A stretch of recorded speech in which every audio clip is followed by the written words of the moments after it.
Hello दोस्तों। तो आज हम देखेंगे electrical power generation. Electrical power generation में हम क्या देखेंगे? हम देखेंगे एनर्जी सोर्सेज के बारे में कि एनर्जी सोर्सेज कितने तरह के होते हैं, इन्हें किस बेस पे डिवाइड किया जा सकता है और ये कौन कौन से हो सकते हैं। तो चलिए शुरू करते हैं। तो सबसे पहला हमारा एनर्जी सोर्सेज है क्या? Non commercial energy sources. तो उसके बाद क्या है? Commercial energy sources. और कमर्शियल को फिर हम आगे कितने दो पार्ट में डिवाइड करते हैं। पहला कन्वेंशनल एनर्जी सोर्सेज, दूसरा नॉन कन्वेंशनल एनर्जी सोर्सेज। उसके बाद तीसरा हमारा क्या है? Renewable sources energy sources. चौथा नॉन रिन्यूएबल एनर्जी सोर्सेज। सबसे पहले देखिए नॉन कमर्शियल एनर्जी सोर्सेज। तो नॉन कमर्शियल एनर्जी सोर्सेज किसे कहते हैं? तो वैसे एनर्जी सोर्सेज जो हमें मार्केट में नहीं, अपने इन्वायरमेंट में फ्रीली अवेलेबल हो जाते हैं, जिसे हमें खरीदने परचेज करने के लिए ज़रूरत नहीं पड़ता है, नॉर्मली अवेलेबल हो जाते हैं आराम से। जैसे क्या हो सकता है? फायरवुड हो सकता है, वुड वेस्ट हो सकता है, बायोलॉजिकल वेस्ट हो सकता है, एनिमल वेस्ट हो सकता है, ये सब हो सकते हैं। उस दूसरा क्या है? कमर्शियल एनर्जी रिसोर्सेज उसे कहते हैं जो हमें परचेस करने पड़ते हैं, यानी हमें एनर्जी डेवलप करने के लिए उसे परचेस करना पड़ता है और वो हमारे मार्केट में अवेलेबल रहते हैं और उन्हें हमें यूज़ करने के लिए परचेस करना पड़ता है सबसे पहले। तो कमर्शियल एनर्जी सोर्सेज को कितने भागों में, दो भाग में डिवाइड करते हैं। पहला कन्वेंशनल और दूसरा नॉन कन्वेंशनल एनर्जी सोर्सेज। तो पहला कन्वेंशनल कहने का मतलब है कि वैसे रिसोर्सेज जो बहुत आदिम काल से चलते आ रहे हैं और जो एशियन टाइम से चलते आ रहे हैं, उसे क्या बोलते हैं? Conventional energy sources. Conventional energy sources में क्या क्या आ सकता है? कोल आ सकता है, डीजल आ सकता है, और क्या आ सकता है? और आ सकता है गैस आ सकता है इसमें। उसके बाद हाइड्रो भी आ जाता है। हाइड्रो पावर प्लांट भी इसी में आता है, इसी कैटेगरी में आता है, कन्वेंशनल एनर्जी सोर्सेज। तो वैसे एनर्जी सोर्सेज जो एशियन टाइम से चले आ रहे हैं और एशियन टाइम से चले आ रहे हैं उनका हम यूज़ करते हैं, उसे क्या बोलते हैं? Conventional energy sources. जैसे कोल, डीजल, गैस, हाइड्रो और हो सकते हैं। दूसरा है नॉन कन्वेंशनल एनर्जी सोर्सेज। तो वैसे एनर्जी सोर्सेज जिनका क्या हमने एशियन टाइम से यूज नहीं किया, हमने हाल ही के 20-25 साल में यूज़ करना शुरू किया है, उसके बारे में हम जानते नहीं है कि उसके और टेक्नोलॉजी हम कैसे डेवलप कर सकते हैं और कितने इफ़िशिएंट तरीके से हम उसको यूज़ कर सकते हैं और क्या क्या इसमें खामी है, ये भी नहीं हमको बढ़िया से पता है। उसी को क्या बोलते हैं? Non conventional energy source. इसी में आ सकता है कौन कौन से? इसमें आता है solar, wind, tidal tidal biomass, MSD और बहुत तरह के नॉन कन्वेंशनल एनर्जी सोर्सेज होते हैं। इसी में क्या आते हैं? ये सब क्या किस में आते हैं? Non conventional energy sources. अब देखिए तीसरा क्या होता है? Renewable energy sources. तो रिन्यूएबल कहने का मतलब है रीन्यू करने का मतलब क्या है? जिसे हम दोबारा से डेवलप कर सकते हैं, मतलब वो कभी ख़त्म नहीं होगा, एनवायरनमेंट में फ्रीली अवेलेबल भी है और वो क्या हमें बार बार हम उसका यूज़ कर सकते हैं, यानी वो नेचर से कभी ख़त्म नहीं होगा। तभी ख़त्म पॉसिबल है जब क्या आज डिस्ट्रॉय हो जाए, तभी पॉसिबल है। यानी रिन्यूएबल एनर्जी सोर्सेज उसे कहते हैं जो क्या हमें बार बार हम इसका यूज़ कर सकते हैं, फ्रीली इन्वायरमेंट में अवेलेबल भी है। इसे में कौन कौन से आता है? रिन्यूएबल में आ जाता है सोलर, विंड, टाइडल और इसी में आता है क्या? हाइड्रो भी इसी में आता है। और देखिए एक जगह और हाइड्रो कहाँ आया था? कन्वेंशनल में, यानी हम पहले से भी यूज़ कर रहे थे और रिन्यूएबल एनर्जी सोर्सेज भी है, यानी कहने का मतलब है हाइड्रो कभी ख़त्म नहीं होगा, पानी किसी ना किसी रूप में हमारे जगह पर अवेलेबल ही रहेगा, भले वो पीने वाला नहीं हो लेकिन किसी न किसी रूप में हाइड्रो में पानी अवेलेबल ही रहेगा। तो क्या कन्वेंशनल एनर्जी सोर्सेज भी और रिन्यूएबल एनर्जी सोर्सेज भी है। अब देखते हैं चौथा क्या होता है? Non renewable. मतलब कहने का मतलब है नॉन रिन्यूएबल, जिसे हम रिन्यू नहीं कर सकते हैं, जो एक बार ख़त्म हो गया तो ख़त्म ही हो जाएगा, उसके बाद हम उसे दोबारा अगर बनाना भी चाहेंगे तो कितने मिलियन या बिलियन टाइम्स लग जाएगा, बिलियन ईयर्स लग जाएगा, तब जाके वो बनेगा, तब जाके। जैसे कोल हो गया, बनने में क्या लाखों करोड़ों साल लग जाते हैं। उसी तरह से अगर एक बार हम उसे यूज़ कर लें, पूरा एग्जॉस्ट कर लें, यानी पूरा यूज़ कर लें, तो क्या वो जल्दी बन पाएगा? मतलब 10 साल में या फिर 15-20 साल में बन पाएगा? नहीं, उसे बनाने के लिए कम से कम करोड़ों साल चाहिए, तब जाके वो जाके बनेगा। कोयला हो गया, पेट्रोल हो गया, पेट्रोल भी क्या इसी सेम तरह है, उसे भी बनाने के लिए क्या बहुत ज़्यादा टाइम लगेगा। तो उससे किस कैटेगरी में रखते हैं? Non renewable energy sources. तो इसमें कौन कौन सा आता है? इसमें आता है कोल आता है, डीजल आता है, गैस आता है और इसी में न्यूक्लियर भी आ जाता है। न्यूक्लियर से जो न्यूक्लियर रिएक्शन करके हम एनर्जी डेवलप करते हैं वो नॉन रिन्यूएबल है, यानी न्यूक्लियर जैसे यूरेनियम, थोरियम, प्लूटोनियम, ये हमें इन्वायरमेंट से मिलते ज़रूर हैं लेकिन इनको बनने में बहुत टाइम लगा होगा, तब जाके ये न्यूक्लियर प्रोडक्ट्स हैं जाके बने होंगे, थोरियम, यूरेनियम वगैरह। और इन्हें बनने में बहुत टाइम लगेगा, एक बार यूज कर लेंगे तो ख़त्म हो जाएगा। तो चलिए आगे एक एक करके इनके बारे में डिटेल से थोड़ा सा डेफिनेशन देखते हैं। तो चलिए आगे देखते हैं। सबसे पहला क्या है, नॉन कमर्शियल एनर्जी सोर्सेस। तो नॉन कमर्शियल एनर्जी सोर्सेस किसे कहते हैं, तो वैसे energy sources that are freely available and do not require purchase.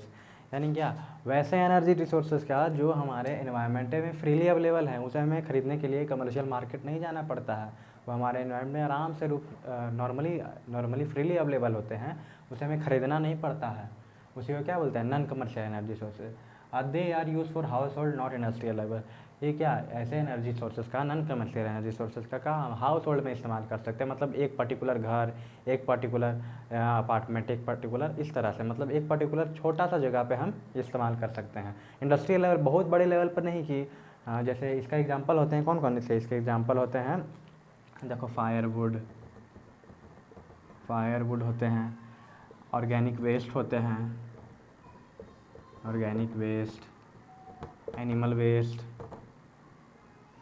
Animal waste और इस तरह से बहुत सारा हो सकता है, बायोमास होता है, काउ डंग्स हो सकता है, इस तरह से हो सकता है।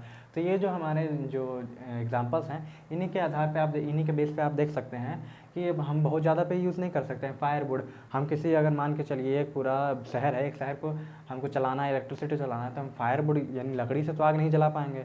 लकड़ी से हम कितना लकड़ी जलाएंगे, कितना हम वुड को फायर कर पाएंगे, कितना हम फायरवुड इस्तेमाल करेंगे कि पूरा इलेक्ट्रिसिटी जनरेट होगा, उससे ज़्यादा पोल्यूशन होगा और क्या, जंगल भी साफ़ हो जाएगा, फॉरेस्ट भी साफ़ हो जाएगा। ऑर्गेनिक वेस्ट से हम तो ज़्यादा यूज़ नहीं कर सकते हैं, बहुत कम लेवल पे हम इस्तेमाल कर सकते हैं।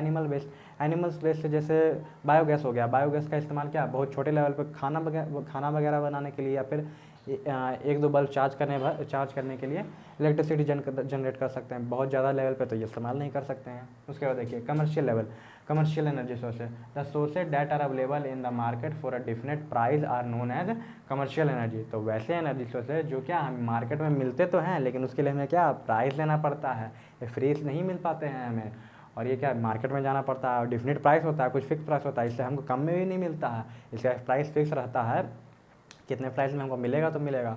अब बल्क में ऑर्डर करेंगे तो थोड़ा बहुत डिस्काउंट मिल सकता है, लेकिन हमको पैसा इसका देना ही पड़ता है, ये फ्री नहीं मिलते हैं।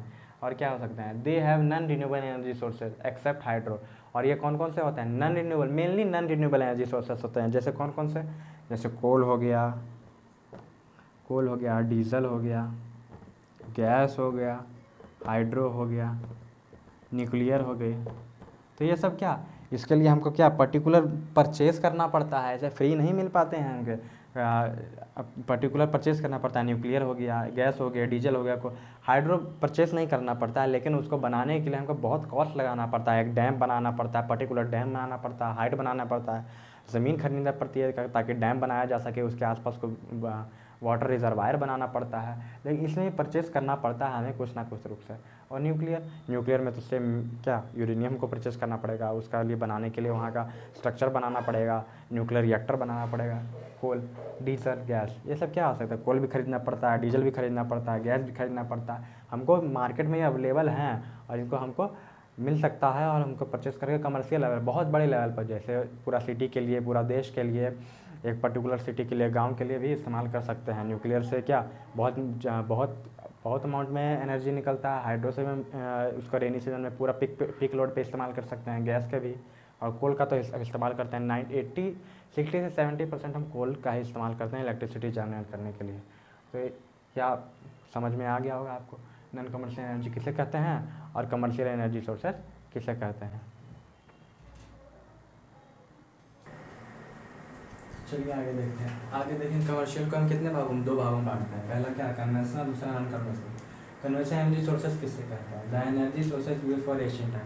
मतलब कहने का वही है कि वैसे एनर्जी सोर्सेज जिसे हम क्या एशियन टाइम से इस्तेमाल करते हैं, बहुत सालों से, यानी हज़ारों सालों से इस्तेमाल करते आ रहे हैं, एशियन टाइम से इस्तेमाल करते आ रहे हैं, उसे क्या बोलते हैं कन्वेंशनल एनर्जी सोर्सेज, जो बहुत सालों तक चला आ रहा है। और क्या है, they exist in limited quantity except क्या, हाइड्रो। क्या मतलब कि ये लिमिटेड क्वांटिटी में है, मतलब एक बार ख़त्म हो जाएंगे तो हम दोबारा इसे रीगेन भी नहीं कर सकते, इसे बना भी नहीं सकते हैं। सिर्फ किसे छोड़ के, हाइड्रो को छोड़ के, ये क्या होते हैं, पूरे लिमिटेड क्वांटिटी में होता है। जैसे क्या, कोल हो गया, डीजल हो गया, गैस हो गया, और न्यूक्लियर भी हो गया, और इसी में क्या हाइड्रो भी आता है। कन्वेंशनल एनर्जी सोर्सेज में क्या हाइड्रो भी आते हैं। द एनर्जी सोर्सेज क्या, जो एनर्जी सोर्सेज एशियन टाइम से आ रहे हैं और लिमिटेड अमाउंट में है, सिर्फ हाइड्रो को छोड़ के उसे क्या बोलते हैं, कन्वेंशनल एनर्जी सोर्सेज। अब आगे देखते हैं नॉन कन्वेंशनल एनर्जी सोर्सेज।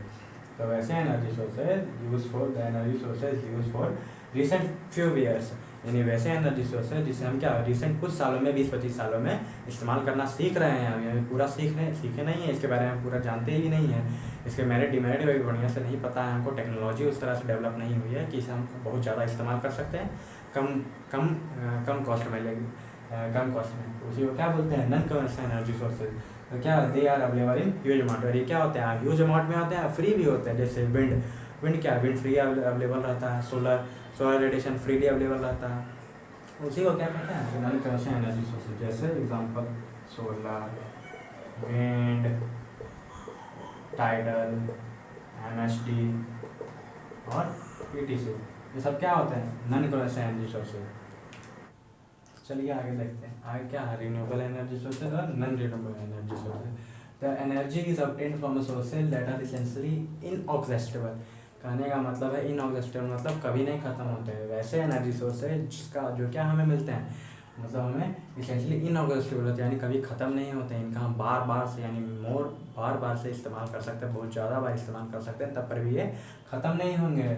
जैसे उसे क्या कहते हैं, रिन्यूएबल एनर्जी सोर्सेज, और ये बार ख़त्म भी नहीं होते हैं, ये हमें आराम से फ्रीली इन्वायरमेंट में मिल भी जाते हैं और फ्री ऑफ कॉस्ट मिल जाते हैं।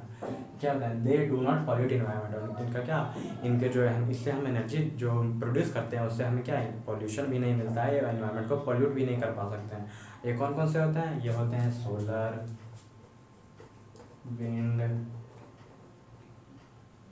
टाइडल, एमएसडी और ईटीसी। यानी क्या, सोलर से कभी एनर्जी प्रोड्यूस होगा लेकिन इन्वायरमेंट पोल्यूट होगा नहीं होगा। विंड से फ्रीली अवेलेबल भी है, विंड पॉल्यूट भी नहीं होगा इन्वायरमेंट, और एनर्जी भी हमें मिल जाएगा। टाइडल से भी सेम, एमएसडी से भी same. Non renewable energy sources, energy is the conventional fossil fuel which are likely to deplete with the, मतलब वैसे एनर्जी सोर्सेज जो है नॉन रिन्यूएबल एनर्जी सोर्सेज वैसे होते हैं जैसे वैसे एनर्जी सोर्सेज से मिलते हैं जो क्या होता है, फॉसिल फ्यूल्स होते हैं, और जो समय के साथ क्या होता है, घटते चले जाते हैं। क्यों, क्योंकि हम उसका इस्तेमाल करते जा रहे हैं और इस्तेमाल बढ़ाते भी जा रहे हैं और इस्तेमाल बहुत ज़्यादा कर रहे हैं। एक समय ऐसा आएगा क्या हो जाएंगे, वो सब फॉसिल फ्यूल जो होंगे ख़त्म हो जाएंगे, तो क्या उसका इस्तेमाल कर पाएंगे नहीं, हमें शिफ्ट करना पड़ेगा फिर रिन्यूएबल एनर्जी सोर्सेज के लिए। इसीलिए आप देख रहे होंगे अभी कुछ 10-15 साल में बहुत ज़्यादा रिन्यूएबल एनर्जी सोर्सेज पे क्या ध्यान दिया जा रहा है, उसके डेवलपमेंट के लिए, उसके यूज़ के लिए, और सरकार कुछ क्या देते हैं, कुछ सब्सिडी वगैरह भी देते हैं ताकि किसी को उतना कॉस्ट में भी ज़्यादा फर्क ना पड़े, मतलब कॉस्ट में भी कम पड़े। इसीलिए क्या रिन्यूएबल एनर्जी सोर्सेज पे डेवलपमेंट किया जा रहा है। तो क्या इंडियन रिन्यूएबल हो गया, जो जिसका हम इस्तेमाल तो करते हैं बहुत कन्वेंशनल टाइप से, यानी बहुत ज़्यादा एशियन टाइम से इस्तेमाल करते आ रहे हैं, लेकिन वो क्या समय के साथ घटते चले जाते हैं। और दे पॉल्यूट इन्वायरमेंट, ये क्या कहते हैं, इन्वायरमेंट को पॉल्यूट भी करते हैं। मेजर प्रॉब्लम इन्वायरमेंट पोल्यूशन है, इसलिए इसका इस्तेमाल भी कम होते जा रहा है। और एक और कौन से होते हैं, नॉन रिन्यूएबल एनर्जी सोर्सेज होते हैं, कोल होते हैं, न्यूक्लियर होता है, डीजल होता है, और कौन हो सकता है, गैस होता है। ये सब क्या होते हैं, हमारे नॉन रिन्यूएबल एनर्जी सोर्सेज। तो आज हमने पढ़ा एनर्जी सोर्सेज के बारे में। तो एनर्जी सोर्सेज को कितने भागों में बांटते हैं, सब 4 भागों में देखिए पहले। सबसे पहले नॉन कमर्शियल, सेकंड कमर्शियल,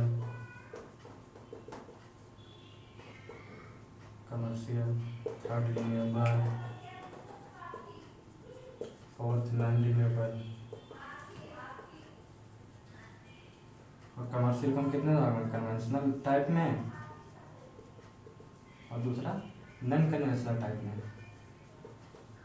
इसका एग्जाम्पल भी हमने देखा था। नॉन कमर्शियल में क्या आता है, फायरवुड आता है, एनिमल वेस्ट आता है, ह्यूमन वेस्ट आता है, काउ डंग वगैरह आता है। कमर्शियल क्या बहुत बड़े लेवल पे इस्तेमाल किया जाता है, इंडस्ट्री वगैरह को सप्लाई करने के लिए, पूरा सिटी को चलाने के लिए, पूरा देश को चलाने के लिए। इसे कितने भाग, 2 भाग में आता है। कन्वेंशनल यानी बहुत जो एशियन टाइम से चले आ रहे हैं, उसको क्या बोलते हैं, कन्वेंशनल एनर्जी सोर्सेज। कन्वेंशनल में क्या क्या आता है, हाइड्रो आता है, कोल आता है, गैस आता है, डीजल आता है, ये सब एनर्जी सोर्सेज आता है। नॉन कमर्शियल में क्या, वैसे एनर्जी सोर्सेज जिनका हमने फ्यू ईयर्स में, कुछ सालों में, 20-25 सालों में इस्तेमाल करना शुरू किया है, उसी को क्या कहते हैं, नॉन कमर्शियल एनर्जी सोर्सेज। इसमें क्या आता है, सोलर आता है, विंड आता है, टर्बाइन विंड आता है, टाइडल आता है, एमएसडी आता है, और ईटीसी बहुत और भी आते हैं। उसके बाद क्या था, रिन्यूएबल एनर्जी सोर्स है। तो वैसे एनर्जी सोर्स है जिसको क्या कभी ख़त्म नहीं होंगे।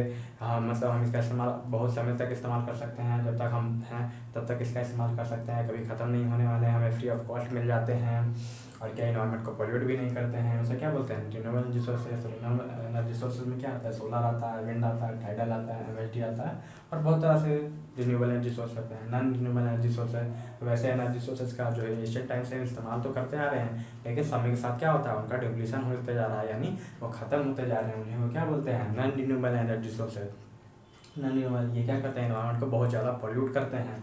ये कौन कौन से हो सकते हैं, कोल हो सकता है, न्यूक्लियर हो सकता है, डीजल हो सकता है और गैस हो सकते हैं। तो इसी तरह से हमने आज क्या पढ़ा, इलेक्ट्रिकल पावर जनरेशन में एनर्जी सोर्सेज के बारे में पढ़ा कि कितने तरह के एनर्जी सोर्सेज होते हैं। तो अगर आपको ये वीडियो अच्छा लगा हो तो लाइक करें और अपने दोस्तों के साथ भी शेयर करें, और हमारे चैनल, और आपको किसी और टॉपिक पे वीडियो चाहिए हो तो हमें कमेंट करें। हमारे चैनल के साथ जुड़े रहने के लिए सब्सक्राइब करें।